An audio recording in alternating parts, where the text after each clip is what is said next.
The Honourable Dr. Jonathan Coleman. Mr. Speaker, I move that the Malaysia-New Zealand Free Trade Agreement Bill be now read a second time. I thank the Foreign Affairs, Defence and Trade Committee... No, we're not on that. I'll ask the member to look at the drill sheet. We're not... Can the member come down and get the... $250,000 a year for this shambles. Every June this happens. Well, do you want this referred to a select committee? It's going straight. You better give me the right... There is some... Look, to read here, mate. I'll ask the... Order, please. We just want some clarification here. There is some wording that needs to be read out, exactly what is on the drill sheet. And has the member got that now? I'll ask the Honourable Dr. Jonathan Coleman. I move that the Tariff New Zealand-Hong Kong-China Closer Economic Partnership Agreement Amendment Bill be considered by the Foreign Affairs, Defence and Trade Committee, that the committee report to the House on or before 29 July 2010, and that the committee have authority to meet at any time while the House is sitting, except during oral questions and during any evening on a day on which there has been a sitting of the House, and on a Friday in a week in which there has been a sitting of the House, despite Standing Orders 187 and 190, 1B and C. The question is that the motion be agreed to. Those of that opinion will say aye. Aye. Contrary will say no. The ayes have it. Call on Government Order of the Day number 8. Tariff Malaysia Free Trade Agreement Amendment Bill, second reading. The Honourable Dr. Jonathan Coleman. I move that the Tariff Malaysia Free Trade Agreement Amendment Bill be now read a second time. I'd like to thank the Foreign Affairs, Trade and Defence Committee. You've been listening. I thank the Foreign Affairs, Defence and Trade Committee for its consideration of the bill and for reporting the bill back to the House. The committee's recommendation is that the bill be passed with no amendments. As the committee noted in its report, this FTA will serve to benefit New Zealand merchandise exporters targeting Malaysia, as well as providing new opportunities for service providers, particularly in the areas of education, environmental and engineering services. Malaysia is already our 10th largest trading partner. Two-way trade between our countries is now approaching $2 billion. And the trajectories are all in the right direction. Over the last 4 years, goods exports to Malaysia have grown by over 50%.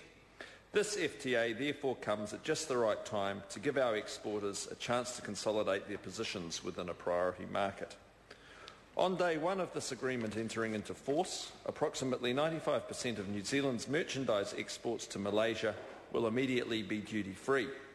This is a terrific head start for our companies competing in Malaysia against firms from Europe, the United States, Latin America and even Australia.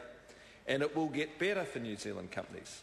By 2016, 99.5% of our exports will be duty-free, 5 years earlier than was secured under the FTA concluded by Australia and New Zealand with the 10 economies of the Association of Southeast Asian Nations, or ASEAN. That FTA is already a high-quality and comprehensive FTA which placed New Zealand and Australia ahead of the queue of ASEAN's other FTA partners, including Japan, Korea, China and India, let alone those who have yet to negotiate an FTA like the EU and the United States. The elimination of tariffs is just one part of the story.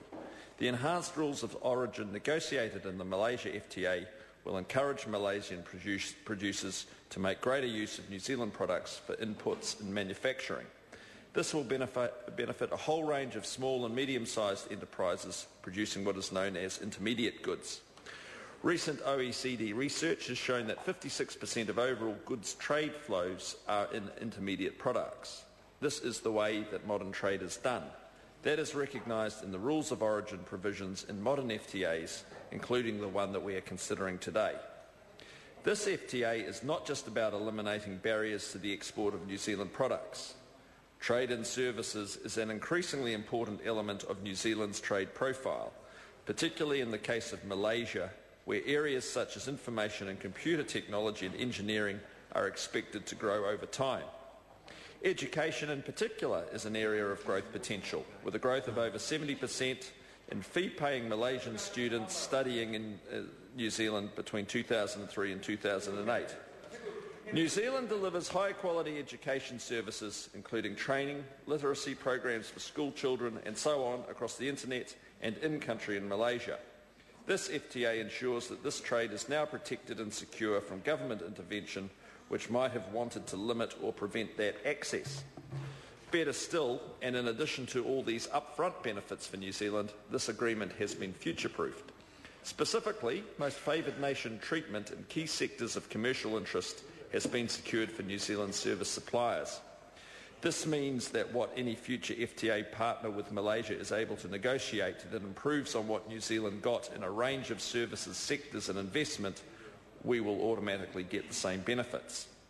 Combine this with our first mover advantage of having preferential access for our exporters immediately, and you can see that this is a very strong outcome for New Zealand business, which sets us up well for the future in Malaysia. As with previous FTAs that New Zealand has entered into, the Malaysia FTA protects New Zealand's most import-sensitive industries. New Zealand has left the elimination of existing tariff protection for its most import-sensitive industries to the end of the tariff phase-out in 2016. That is exactly the same date at which Malaysia eliminates its tariffs on New Zealand products. The minority view in the Foreign Affairs, Defence and Trade Select Committee report questions the effects of the investment provisions of FTAs on the New Zealand economy. Increasingly, New Zealand investors are looking to countries like Malaysia to enhance their global competitiveness. It is not surprising, therefore, that between 2003 and 2008, New Zealand's total stock of investment in Malaysia increased by 77%. Our investors need to be sure that their investments will be satisfactorily protected. This FTA delivers that by offering additional and improved protections for New Zealand investors and their investments in Malaysia. In this way, the agreement protects a New Zealand company's ability to transfer its profits, protect itself from expropriation, and be assured of fair and equitable treatment, all of which is supported by a robust, effective and legally binding dispute settlement mechanism. For its part, New Zealand, in respect of inwards investment from Malaysia, has retained the flexibility to continue to apply the existing Overseas Investment Act and regulations, regardless of the origin of any prospective investor. In other words, the current investment screening regime in New Zealand continues to apply to prospective investors from Malaysia. This FTA has not changed the Overseas Investment Act in any way. The Malaysia FTA is expected to have a positive effect on exports, gross domestic product and employment in New Zealand, including in the manufacturing sector. The reality is that improving market access for New Zealand firms through a progressive trade agenda that includes FTAs like this agreement ensures that we continue to stimulate economic growth and help safeguard the jobs of the many thousands of New Zealanders who work in or support export-oriented industries. The bill amends New Zealand's domestic legislation so that the Malaysia FTA can be brought into force. The bill amends the Tariff Act 1988 in order to implement preferential tariff rates on imported goods from Malaysia and enable transitional safeguard measures to be applied in appropriate circumstances on such imports. The government would like to see the bill enacted on 24 June 2010 so that New Zealand can be ready to bring the Malaysia FTA into force on the 1st of August 2010. This will ensure New Zealand business can benefit as soon as possible from this new addition to our FTA stable. I commend this bill to the House.